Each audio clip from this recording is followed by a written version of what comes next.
Disruptors can also be very, very stiff competition, Mr. Godrej, because the barriers of entry are slowly getting reduced. And for incumbents, how critical is it then to be really thinking like a disruptor and not just reacting? Oh, absolutely, because as you rightly said, barriers of entry have come down. Smaller companies, in fact, sometimes work out better than larger companies. So you have to expect that kind of competition.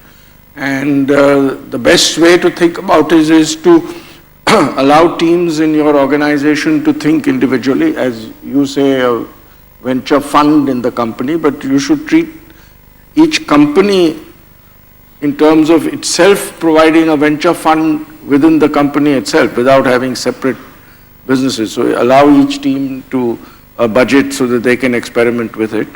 And then you will be able to disrupt the potential competitive disruption. So I think companies that do it well find that they are able to compete much better, they're able to grow better. And I think that's a good way of keeping disruptive competition at bay. In Larsen & Toubro's case, how much smarter can you get?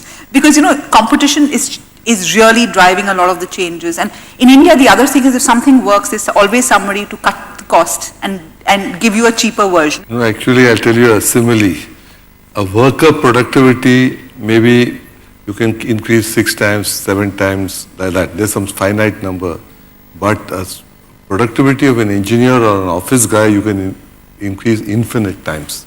Because it's a combination of the tools, the combination of the competence you have of the person, the combination of a sort of a teamwork, and also the excitement of a challenging end objective. So I think the tools are available to everybody. If you have the money, you can buy the tool. But the extent to which you can exploit that tool, whether it's a software, whether it is virtual reality, you think of it before others. I mean, you may have thought of 3D engineering before others.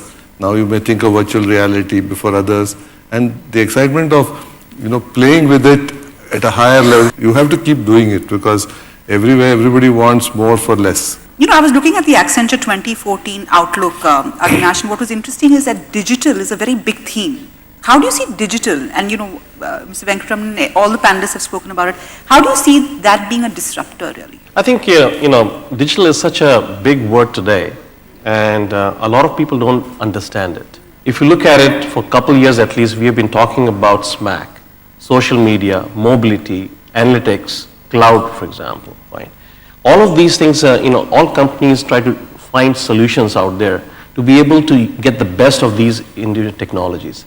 Today, you can have all of the stuff, but if you have not integrated all of this into one platform, you are at a very, very significant disadvantage today.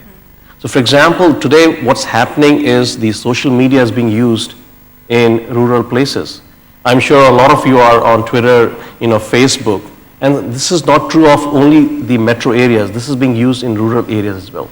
The proliferation of devices, handheld devices, the tablets, the phones is immense. People are using internet even in the rural areas. So I think that reach is reached, in the last mile is gone across, in a country even in like India. And I think, so what the consumer is telling you today, there's a huge amount of data. So if we as a company are involved in insights, we used to build a business model and kind of roll it out over a course of few months. Today, I think the business model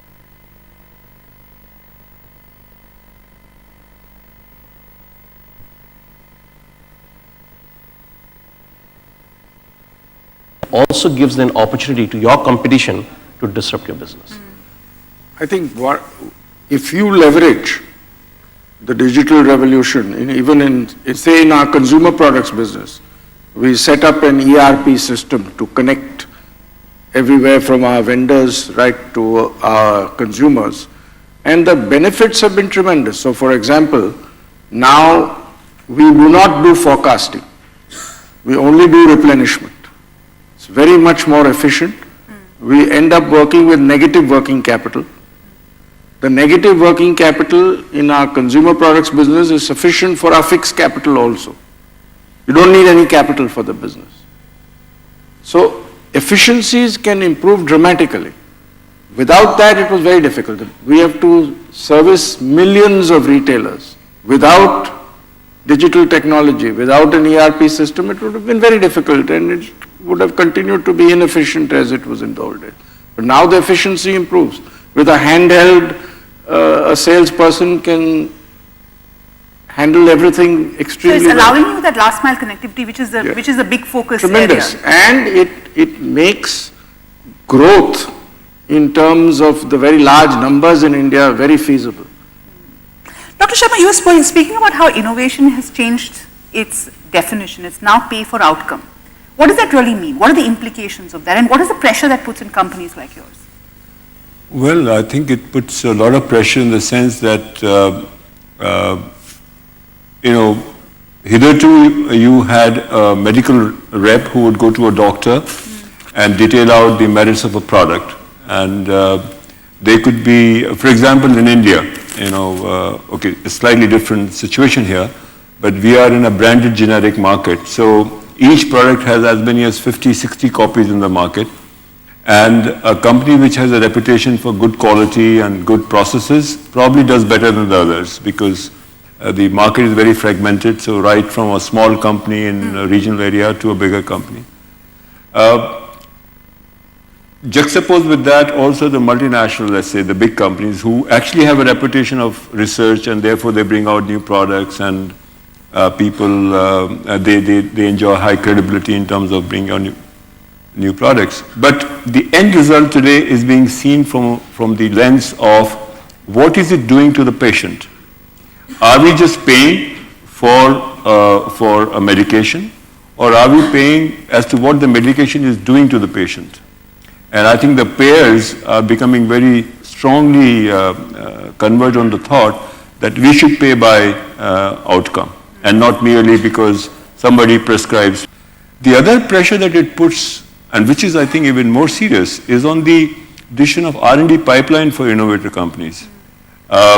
Hitherto, as we discussed a while ago, that you could make a cholesterol drug, 6 companies are making it. There is a Pfizer making it, there is Merck making it, there's AstraZeneca making it. And each one of them bring it to the market with some elemental shift on the positioning, this does cholesterol, somebody says, no, triglyceride has also helped and blah, blah, blah. But now on, it's going to be discernibly distinct. And if you are just going to faff around with a little bit of... It's not enough. It's not enough.